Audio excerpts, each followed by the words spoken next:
I have great pleasure today to introduce Lynne Strong. She's a dairy farmer and climate champion, and just an advocate for young people. She sees that the future of farming is all about young people, sharing ideas, sharing everything there is involved with this form of farming. And we've got everyone here is sharing everything they know on farming, so just learn what you can. Lynne manages 2 dairy farms at Jamboree.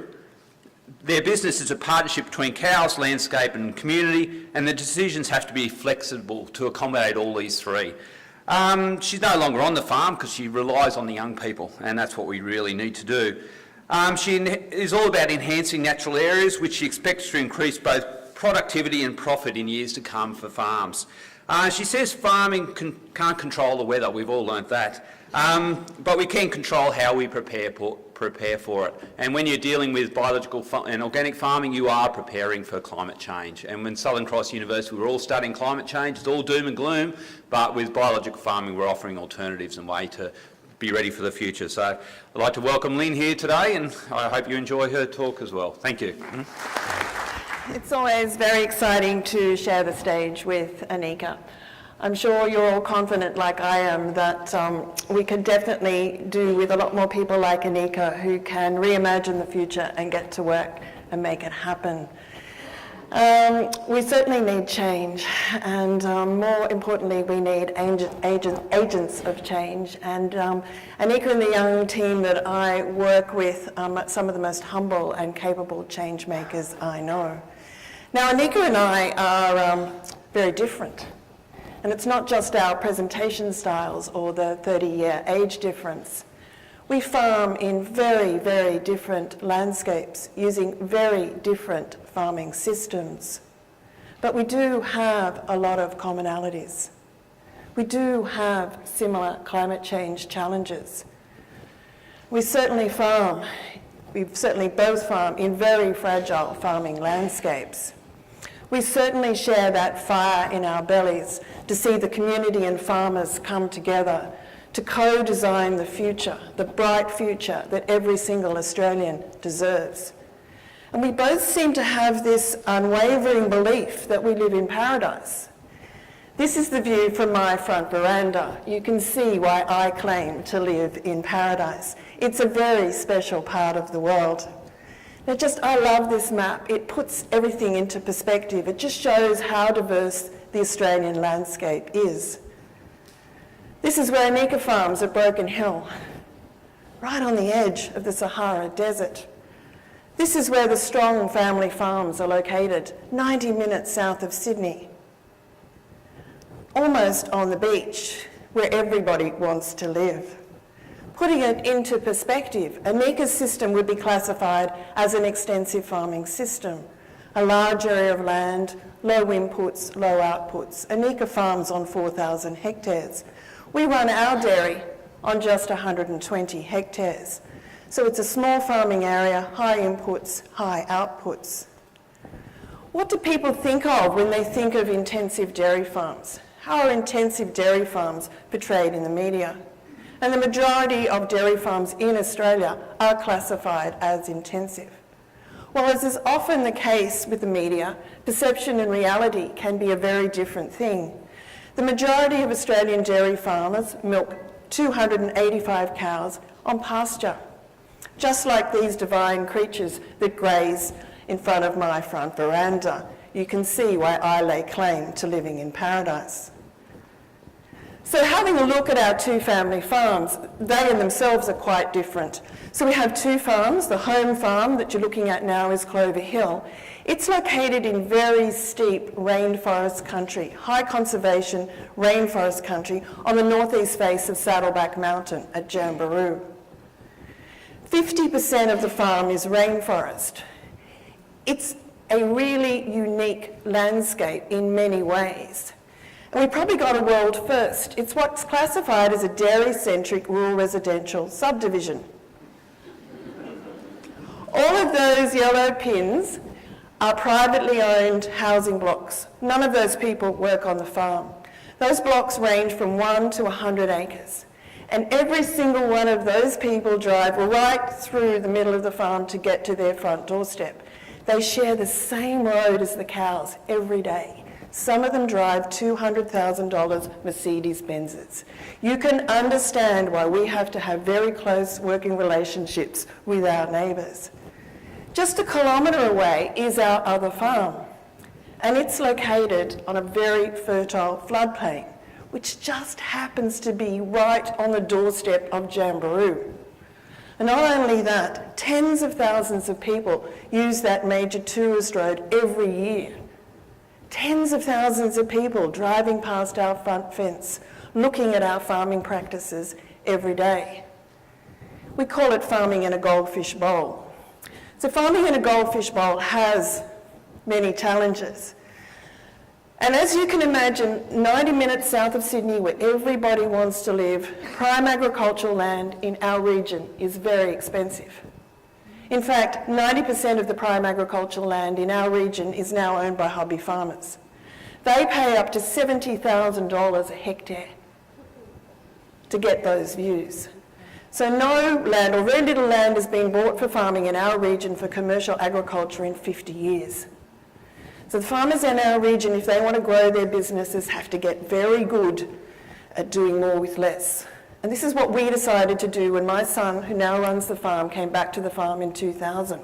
We looked at what we had, and we decided we'd make the most of it.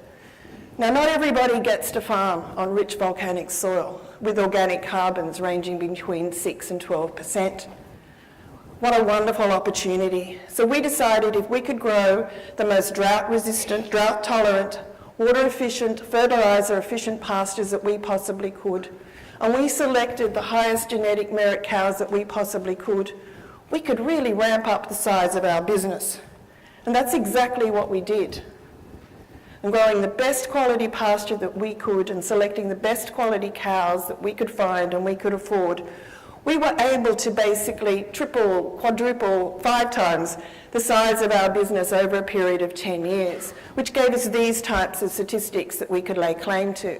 So we can graze 2.5 times the industry average of cows per hectare and produce 6 times the industry average of litres of milk per hectare, and then lay claim to be one of Australia's most water-efficient milk production systems.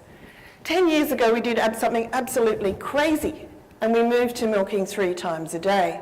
Not only does that allow you to produce more milk, it allows you to reduce your footprint on the planet because you get less methane per litre of milk produced. But this was the statistics that I was particularly proud of. At our peak, our cows provided 50,000 Australians with the milk for their breakfast every day. And we were able to employ 10 young people from the community. Now, as I said, we share similar climate change challenges to all of the farmers out in Broken Hill, to all of the farmers right across Australia, because everywhere in Australia we're experiencing more extreme weather events. This is obviously the farm on the floodplain. We are getting more and more extreme rainfall events. It is not unusual for us to get 10 inches of rain in 10 hours. That farm can look like that in 45 minutes. You really want to have the cows in the right place when that happens. And back to the home farm, it's not unusual now for us to get 5 days in a row of temperatures of greater than 40 degrees. And cows are like me, they don't like wet feet, and they don't like the heat. Temperate, 17, 27 max. So anybody with livestock knows that cows do not handle the heat. And cows under heat stress is a pretty sad thing to see. They start to pant. But then when they start to take in more heat than they can emit, the systems effectively start to break down. They start to melt. So dairy farmers have to pay really close attention to the weather. We have to make sure that we've got plenty of shade for our cows. We have to look at things like our calving patterns. Do you calve down in December, January? Now we're in February. If you're going to do crazy things like milk 3 times a day, that middle milking's at 12 o'clock. That's not going to work on a 40-degree heat day. We've really got to pay close attention to them when we come into the dairy. The wonderful thing about being a dairy farmer is you get up close and personal with your cows at least, and for some crazy people, 3 times a day. So 2 to 3 times a day, you're seeing these cows. So the staff learn to pay really close attention. You know, if they're padding when they come into the dairy and they've stood there for an hour under a full sprinkler system and fans, and they're still padding when they walk out the other door, you draft them out and you make sure that they're ready to go out into the paddock. And we built these things on our farm called cow superhighways. Now that's not just for the Mercedes-Benzes. What that allows us to do is get the cows from the paddock to the dairy and back again as efficiently as what we possibly can. And that's not just good for the cows, it's actually good for the environment as well. It means the manure stays on the paddock where it belongs and can do good, instead of on the roadways where it can get washed off into waterways in major rainfall events. So for us, it's all about, and it's exactly the same as all of you sitting in the audience, it's about optimising your management practices.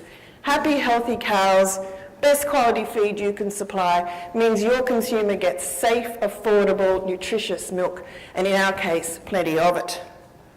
So just recapping it, it's about growing the best pasture that you possibly can, selecting the highest genetic merit cows that are fit for purpose in your landscape, and combining that with the best quality feed sources that you can for the dairy allows you to produce the best quality milk you possibly can and reduce your footprint on the planet. Now you may notice that I'm a very proud farmer, and it's really important to me that my fellow proud farmers stand up and be loud about it too. But I have found that traditionally agriculture hasn't been very good at sharing its story. So in the last 10 years, I've had that opportunity to get out there and make it my mission to change that culture. And I believe that Australian agriculture is moving to that new era of communication. And Anika and I are very proud to be part of that movement.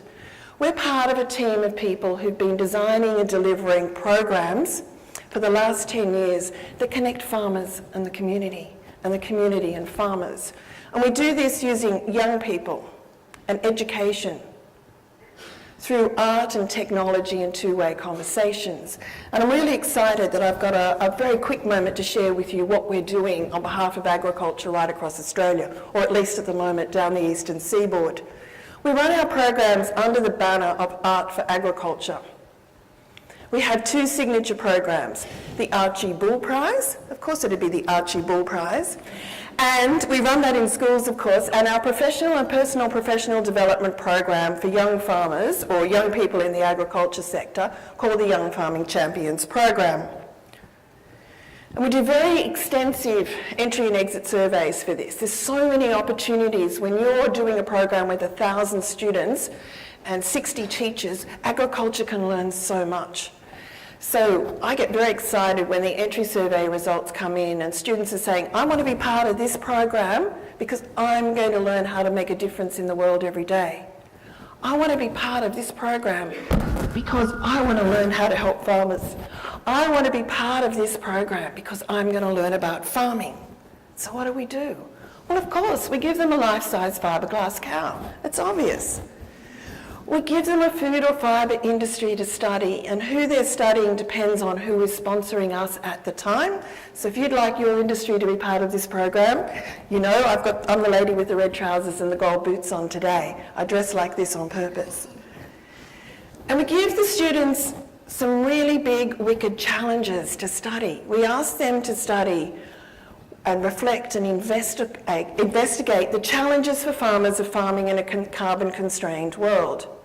And we ask them to work with farmers on local solutions.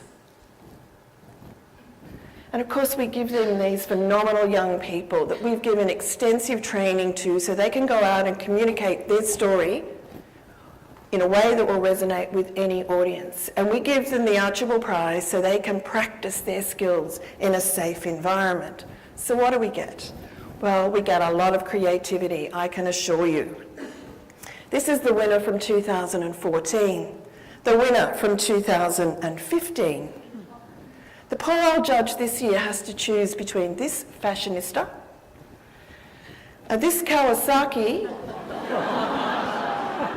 that is telling the world on the other side how wheat gets into your petrol tank. Now, the students As I said, one of the key things with this program is not just these artworks that we can put on display right across Australia. It's what we learn from the program. It's a great opportunity for us to go in and have that two-way conversation. Right, they learn from us, but more importantly, we can learn from them. So we're able to ask those tough questions, the questions that the farmers want answers to. So we ask them, do you strongly agree that farmers take care of their animals? Very important learning point for farmers, low base. What's even really exciting for us though is farmers can shape those conversations. At the end of the program, we'd almost doubled the amount of students and teachers who thought that farmers took care of their animals. Another big one for farmers. Every single person in this audience knows that water is a precious resource. How often are we portrayed in the media as the right hand of the devil as far as water goes? We all know that agriculture has an environmental footprint. We want to get out there and be able to tell the world that we care about water just as much as each and every person in the community. And through this program, we're able to do that. So we're extraordinarily proud of that. Now, this program isn't just for young Picassos. We get the students to create a number of outputs that we can use as a community. And let's have a look what the students are saying about climate change.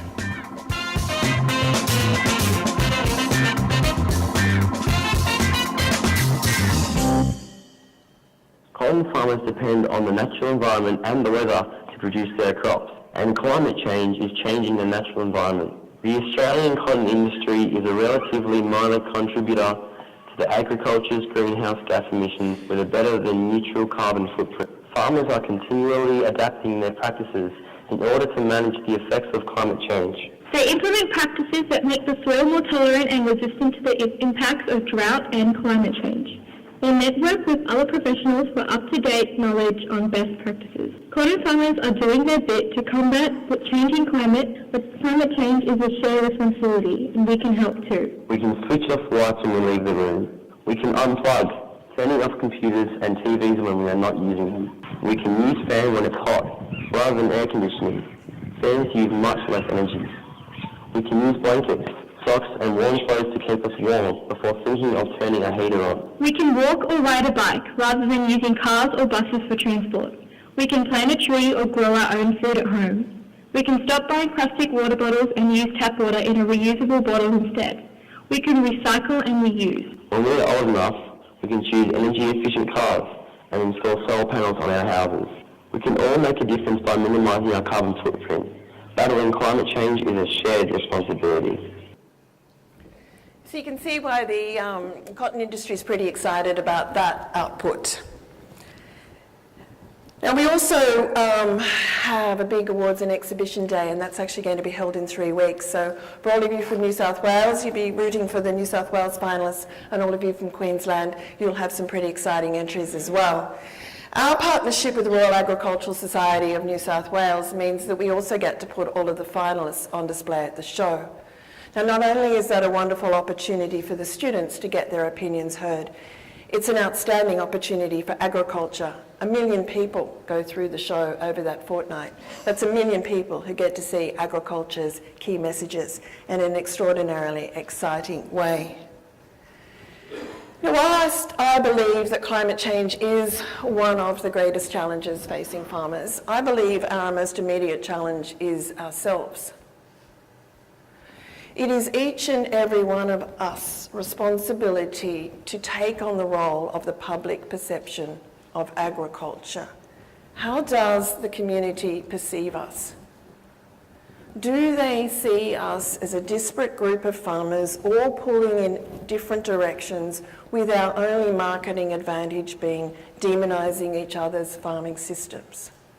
You know, family versus corporate, we've all heard it. Small versus large, extensive versus intensive, organic versus mainstream, caged versus housed, grain-fed versus grass-fed.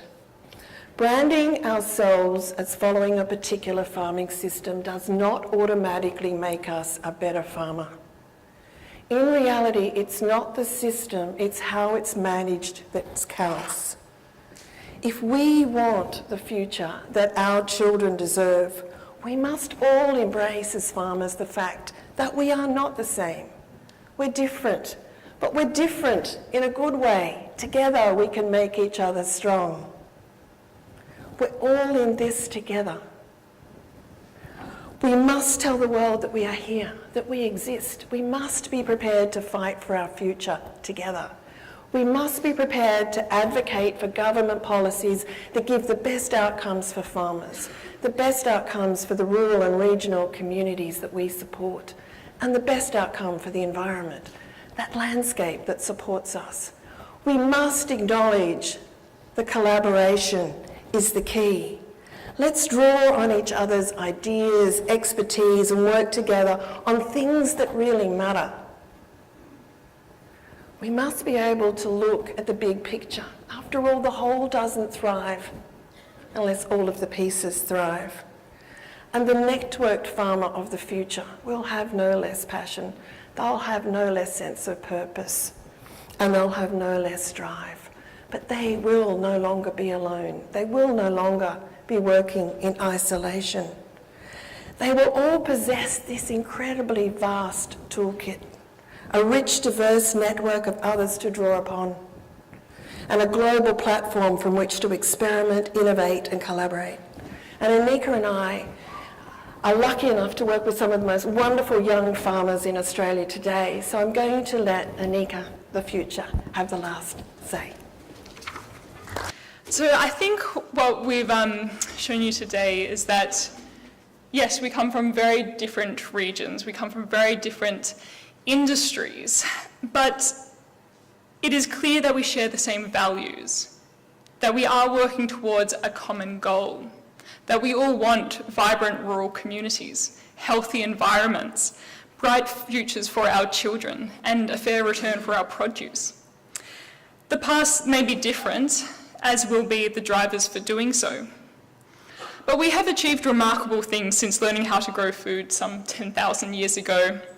We have built a powerful foundation of science, knowledge, technology, and communication. The agricultural industry can and will sustain both human and non-human life if we choose the right path. The future is not just a place we get to go.